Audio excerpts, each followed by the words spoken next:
Au cœur du Burkina Faso, une nation dynamique mais accablée par des défis croissants, une conférence de presse se déroule dans les murs historiques du palais présidentiel de Ouagadougou. Le bâtiment de l'époque coloniale, à la façade décolorée par le temps, se dresse solennellement sous la lumière dorée de l'après-midi d'octobre 2024. De hautes fenêtres s'étendent vers le plafond, permettant aux rayons chauds du soleil de projeter de longues ombres sur la salle bondée, où la tension persiste dans l'air comme une vérité tacite. Les journalistes se bousculent pour se positionner, micro à la main, caméra tendue, prêts à capturer chaque mouvement de l'homme au centre de la tempête, le président Ibrahim Traoré. À 37 ans, il se comporte avec le sang-froid d'un leader chevronné. Son uniforme militaire kaki est impeccable, ses plis sont nets, et le béret rouge, légèrement incliné sur le côté, est à la fois un symbole d'autorité et de défi. Son regard, sombre et pénétrant, parcourt la pièce, reflétant un mélange de détermination et d'épuisement. L'air crépite d'énergie.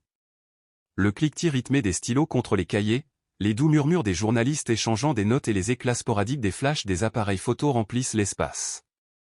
Dehors, la vie continue. Les klaxons des mototaxis résonnent dans les rues poussiéreuses, les vendeurs de mangue annoncent leur prix avec des tons aigus et rythmés, et les enfants pieds nus courent après un ballon de football cabossé sous le soleil implacable de l'après-midi. Le rire ondule à travers l'agitation, un contraste saisissant avec la gravité intérieure. À l'intérieur, le poids des attentes pèse. Traoré, vénéré pour ses prouesses militaires et connu pour ses discours passionnés contre l'influence étrangère, se trouve à la croisée des chemins. Son administration fait face à des critiques croissantes, en particulier de la part de la jeunesse du pays, celle qui se sent abandonnée par les promesses non tenues. Puis, traversant le bourdonnement des voix, une seule question retentit, claire et inébranlable. Monsieur le Président, pourquoi ignorez-vous les jeunes ? Un silence s'installe dans la pièce. Les journalistes se retournent, les caméras pivotent, tous les regards se tournent vers l'oratrice, une jeune femme debout au fond. Aïcha, 22 ans, respire une défiance tranquille. Son jean usé et son simple t-shirt blanc portent un slogan rouge audacieux, la jeunesse est l'avenir. Dans ses bras, elle serre un cahier très utilisé, aux bords effilochés, dont l'encre des pages témoigne de nuits blanches et d'un espoir incessant. Ses tresses, soigneusement tissées, tombent sur ses épaules alors qu'elle fixe le président avec un regard imperturbable. Le poids de ses paroles s'installe dans la pièce comme un nuage d'orage. Le silence qui suit est assourdissant. Elle s'avance. Mes amis n'ont pas d'avenir ici, poursuit-elle, la voix ferme mais chargée d'émotion. Ils partent du Mali, de la Côte d'Ivoire ou pire, ils se tournent vers les insurgés, non pas par choix, mais par désespoir. Vous parlez de sécurité, mais vous ne nous donnez aucune raison de rester. Une ondulation parcourt la foule, un murmure de malaise. La tension est palpable. Traoré ne bronche pas. Il l'étudie, son expression illisible, ses doigts tapotant légèrement contre le podium en bois. Puis, avec un signe de tête mesuré, il lève la main, faisant taire les murmures. Mademoiselle, dit-il d'une voix calme mais ferme, venez me voir après. Nous parlerons. La salle éclate en conversation feutrée, les caméras clignotent pour capturer le moment inattendu. Aïcha sent le poids de chaque regard posé sur elle, son cœur bat la chamade dans sa poitrine. Elle hoche la tête, tiraillée entre la peur et la lueur de quelque chose de dangereux, l'espoir. 1 heure plus tard, elle se tient devant les grandes portes du bureau présidentiel, les doigts serrés autour de son cahier. Le bâtiment la domine, ses murs chargés d'histoire, ses couloirs bordés de fantômes de décisions passées. Un garde en uniforme grand, aux larges épaules, le visage sculpté dans la pierre hoche la tête une fois et pousse la lourde porte. À l'intérieur, l'air est chargé d'autorité. Les murs sont tapissés de vieux portraits d'anciens dirigeants, leurs yeux vigilants semblant peser sur le sort de la nation. Une grande horloge en bois, cadeau d'un chef traditionnel, fonctionne avec une précision inébranlable. De l'autre côté du vaste bureau, une large baille vitrée s'ouvre sur Ouagadougou, où le soleil couchant baigne la ville de nuances d'ambre et de feu. Au centre de tout cela, derrière un bureau chargé de cartes, de rapports et d'une petite statuette en bronze représentant un guerrier burkinabé, se trouve Traoré. Son béret repose à côté de lui, témoin silencieux de l'instant. D'un simple geste de la main, il lui fait signe de s'asseoir. Aïcha déglutit péniblement et s'assoit sur la chaise en bois en face de lui. Malgré sa position provocatrice plus tôt, elle ressent désormais le poids de l'endroit où elle se trouve, face à l'homme le plus puissant du pays. « Parle, Aïcha » dit Traoré, sa voix désormais plus douce, mais ferme. « Je veux t'entendre. » Elle expire lentement, se stabilisant. Le parfum du vieux bois et du cuir remplit l'espace autour d'elle. Et puis, commence-t-elle sa voix hésitante au début, mais devenant plus forte à chaque mot. Monsieur le Président, j'ai étudié l'économie. J'ai travaillé dur. Et pourtant, je n'ai pas de travail. Aucun de nous n'en a. Nous sommes éduqués, nous avons des rêves, mais ici, les rêves se fanent. Ses doigts se resserrent autour de son carnet. J'ai grandi dans un petit village près de Dédougou. Ma mère vendait des cacahuètes au marché pour que j'aille à l'école. Je lui ai promis de la rendre fière. Elle lève les yeux pour rencontrer les siens. Mais comment le pourrais-je, alors qu'il n'y a pas d'avenir ici? Les mots flottent dans l'air, bruts et non filtrés. Traoré écoute, son expression illisible. L'horloge sur le mur tourne, chaque seconde étirant le moment qui les sépare. Pour la première fois depuis longtemps, il n'a pas de réponse immédiate. Elle ouvre son carnet avec une expression déterminée, feuilletant des pages remplies de chiffres, de témoignages et de notes manuscrites qu'elle a minutieusement rassemblées. Les mots ancrés racontent une histoire de lutte, de jeunes rêves abandonnés trop tôt. Écoute, dit-elle, sa voix tremblante d'émotion contenue. 60% des jeunes de mon quartier ont été contraints d'abandonner leurs études parce qu'ils n'ont tout simplement pas les moyens de continuer. Beaucoup n'ont d'autre choix que d'émigrer, à la recherche d'opportunités qui n'existent pas ici. Et ceux qui restent sur place. Elle hésite, respirant de manière tremblante. Certains finissent par rejoindre des groupes armés. Non pas parce qu'ils le souhaitent. Mais parce que le désespoir ne leur laisse pas d'autre choix. Sa voix vacille, ses yeux brillent de larmes retenues. Elle baisse la tête un instant, essayant de retrouver son calme, mais lorsqu'elle reprend la parole, ses paroles sont teintées d'une douce angoisse. Vous parlez de lutte contre le terrorisme, dit-elle à peine au-dessus d'un murmure. Mais si vous ne donnez pas aux jeunes une raison de rester, comment pourrez-vous espérer gagner cette guerre? De l'autre côté du bureau, Traoré écoute en silence, ses doigts tapotant en rythme contre le bois poli ou une habitude qu'il a lorsqu'il est perdu dans ses pensées. Les paroles d'Aïcha remuent quelque chose au plus profond de lui, libérant des souvenirs qu'il avait longtemps enfouis. Dans son esprit, il se voit à 20 ans, étudiant idéaliste à l'université de Ouagadougou.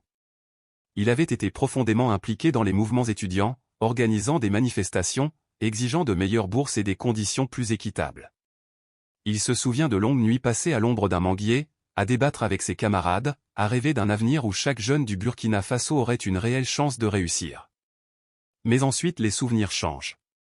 Les années qui suivirent furent plus difficiles, son enrôlement dans l'armée, les combats au Sahel et les innombrables visages de jeunes hommes entraînés dans les insurrections. Il l'avait vu de ses propres yeux, le regard creux dans leurs yeux, l'espoir s'envolait d'eux comme l'eau s'écoulant dans la terre craquelée. Aïcha, dit-il enfin, d'une voix plus douce qu'auparavant, empreinte d'une rare vulnérabilité. Il se penche en avant, croisant les mains. Je comprends votre frustration. J'ai grandi dans un petit village près de Koudougou, où les rêves étaient un luxe que peu de gens pouvaient se permettre. Mon père travaillait la terre et ma mère tissait des paniers jusque tard dans la nuit juste pour que nous puissions manger. J'ai vu le poids de la pauvreté chaque jour et j'ai juré de changer les choses. Aïcha secoue la tête, ses larmes coulent désormais à flot. Changer les choses? Fait-elle écho, sa voix se cassant. Oui, mais à quel prix? Vous dites que nous sommes protégés, mais nous, les jeunes, sommes votre avenir, pas seulement des soldats attendant d'être enrôlés dans la guerre. Nous avons besoin d'opportunités, pas seulement de promesses qui ne se réalisent jamais. Un lourd silence s'installe dans la pièce, ponctué uniquement par le lent tic-tac d'une horloge et le pépiment lointain d'un oiseau à l'extérieur. Traoré se lève brusquement, ses mouvements sont lents et délibérés. Il se dirige vers la grande baille vitrée et pose une main contre la vitre froide. Son souffle forme une légère brume alors qu'il regarde la ville animée en contrebas, ses rues sinueuses, ses marchés animés, l'énergie agitée d'une population attendant quelque chose de plus. Pour la première fois depuis longtemps, il les voit vraiment. Des milliers de jeunes comme Aïcha, qui attendent tous un signe, un espoir. Tu as raison, murmure-t-il, presque pour lui-même. Puis, se retournant vers elle, il parle plus fort, avec une conviction renouvelée. Nous devons faire plus. Dites-moi, Aïcha, que pensez-vous qu'il faut faire? Elle cligne des yeux, surprise par ce changement soudain, mais essuie rapidement ses larmes. Un nouveau feu s'allume dans ses yeux alors qu'elle se redresse, sa voix devenant plus forte. Nous avons besoin de programmes de formation professionnelle, de bourses pour les entrepreneurs, de véritables partenariats avec les entreprises locales. Mais surtout, se penche-t-elle en avant, avec une détermination claire dans le ton, nous devons savoir que nos voix comptent. Que vous ne vous contentez pas de nous entendre, vous nous écoutez vraiment. Traoré hoche lentement la tête, son esprit parcourant déjà les possibilités. Il ramasse une feuille de papier vierge et un stylo. Je vois, dit-il. Et comment pensez-vous que les jeunes peuvent jouer un rôle direct dans l'élaboration de ces programmes? Encouragée par son ouverture d'esprit, Aïcha n'hésite pas. Nous pourrions créer un conseil consultatif des jeunes, suggère-t-elle. Un espace où les jeunes peuvent vous présenter directement leurs idées. Nous ne voulons pas seulement que des politiques soient élaborées pour nous, nous voulons faire partie du processus décisionnel. Traoré fronce les sourcils en réfléchissant, griffonnant des notes sur la page. Puis, après une pause, un petit sourire approbateur tire au coin de ses lèvres. C'est une excellente idée, dit-il. Il lève les yeux et croise son regard. Et si je vous demandais de faire partie de ce conseil, accepteriez-vous? Aïcha se fige, stupéfaite, silencieuse. Un tourbillon d'émotions traverse son visage, choc, peur, excitation. Mais ensuite, lentement, elle hoche la tête, les mains serrées en poing déterminé. Oui, Monsieur le Président, dit-elle fermement. Ce serait un honneur. Traoré se lève et tend la main. Alors travaillons ensemble, dit-il. Je veux que tu sois au cœur de ce changement. M'aideras-tu à construire cet avenir? Les larmes coulent à nouveau sur les joues d'Aïcha, mais cette fois, ce sont des larmes d'espoir. Elle lui saisit la main et la tient fermement. Oui, murmure-t-elle. Oui, je le ferai. Une entente silencieuse passe entre eux, un pacte scellé dans ce bureau historique, où tant de décisions avaient été prises auparavant. Mais pour Aïcha, ce moment est différent. Cette fois, le changement semble réel. Dans les jours qui suivent, la dynamique prend rapidement de l'ampleur. Traoré convoque son cabinet, convoquant ses ministres à une réunion de haut niveau. La pièce est chargée de l'odeur du café et du poids des discussions tendues. Des cartes et des statistiques couvrent les murs alors qu'il dévoile une nouvelle initiative audacieuse, Avenir Burkina, un programme national conçu pour fournir une formation professionnelle, des subventions à l'entrepreneuriat et des partenariats d'entreprises pour les jeunes. Mais tout le monde n'est pas convaincu. Un ministre plus âgé, ses cheveux argentés soigneusement peignés, fronce les sourcils en signe de désapprobation. Monsieur le Président, notre pays croule déjà sous les dettes, prévient-il. C'est un projet ambitieux, mais si nous échouons, cela pourrait nous ruiner. La mâchoire de Traoré se serre. Son regard parcourt la pièce avant de parler, sa voix inébranlable. L'échec n'est pas une option, déclare-t-il. Ces jeunes ne sont pas seulement des statistiques. Ils sont notre meilleure défense contre le désespoir et contre l'extrémisme. Si nous n'investissons pas en eux maintenant, nous paierons un prix bien plus élevé plus tard. Il fait un geste vers Aïcha, assise tranquillement à table, le cœur battant. Cette jeune femme m'a ouvert les yeux, poursuit-il. Elle sera l'ambassadrice de ce programme. Un murmure se propage dans la pièce, mais Traoré lève la main, ordonnant le silence. Nous commençons maintenant. Et c'est là que commence véritablement la mission d'Aïcha. Ambassadrice officielle d'Avenir Burkina, elle se lance à corps perdu en sillonnant le pays. Elle visite les villages et les villes, discute avec les jeunes, recueille leurs idées et ramène leur voix au cœur du pouvoir. Pour la première fois depuis longtemps, la jeunesse du Burkina Faso ose croire que le changement n'est pas seulement possible, mais qu'il est déjà en train de se produire. À Bobo-Dioulasso, Aya pénètre dans un centre communautaire en ruine, où une trentaine de jeunes sont assis sur des bancs en bois usés, sous un toit de tôle rouillée.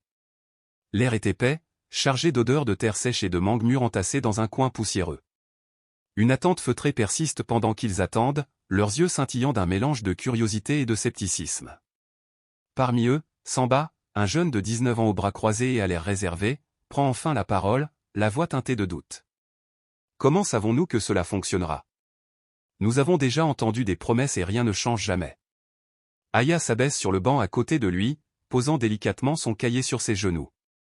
Elle croise son regard, sa voix ferme mais chaleureuse. Je comprends vos doutes, Samba. J'ai déjà ressenti la même chose. Mais le président m'a écouté et pour la première fois, nous avons une réelle chance.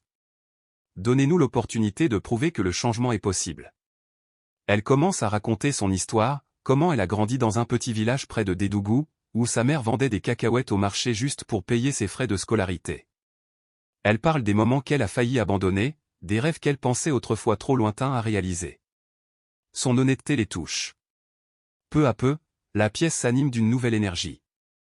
Des questions surgissent, des idées s'échangent et bientôt, des rires et des voix animées remplissent l'espace, brisant le poids de l'incertitude. Les mois passent. La vision d'un Burkina Faso plus brillant commence à prendre forme. Partout dans le pays, des centres de formation nouvellement créés ouvrent leurs portes, leurs murs peints en vert et rouge vif les couleurs du drapeau national comme des lueurs d'espoir. À Vagadou, un atelier de mécanique bourdonne d'activités où de jeunes apprentis, les mains luisantes de graisse, travaillent assidûment sous l'œil vigilant d'un instructeur. À Ouagadougou, Aminata, une entrepreneure de 24 ans, dévoile fièrement sa nouvelle boutique d'artisanat, rendue possible grâce à une subvention du programme. Avec des doigts agiles, elle coud des tissus aux couleurs vives pour créer des motifs complexes, qu'elle vend sur le marché local animé. C'est alors que quelque chose d'inattendu se produit. Une vidéo d'Aminata, debout devant son magasin avec un sourire radieux, se propage comme une traînée de poudre sur TikTok. Face à la caméra, elle s'exprime avec une profonde gratitude. Grâce à Futur Burkina, je peux subvenir aux besoins de ma famille. Merci Aya. Merci Monsieur le Président. La vidéo recueille des milliers de vues, déclenchant un effet d'entraînement. Bientôt, des jeunes de tout le pays commencent à publier leurs propres histoires, présentant leurs ateliers, leurs boutiques et leurs nouvelles opportunités. Le mouvement prend sa propre vie. Mais tout le monde n'apprécie pas ce changement. À Ouagadougou, les voix de l'opposition se font plus fortes. Les critiques accusent l'initiative d'être un simple coup publicitaire. Lors d'une réunion tendue avec ses conseillers, le président Traoré défend sa vision, sa voix ferme. Il ne s'agit pas d'apparence, déclare-t-il d'un ton inébranlable. C'est une question de survie. Si nous laissons tomber ces jeunes, ils n'auront plus rien, rien à perdre.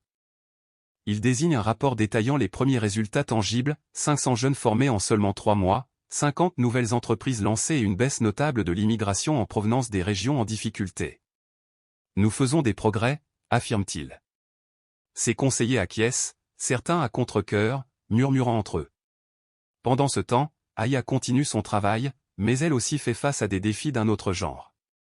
Lors d'une visite à Dédougou, elle retourne au village de son enfance.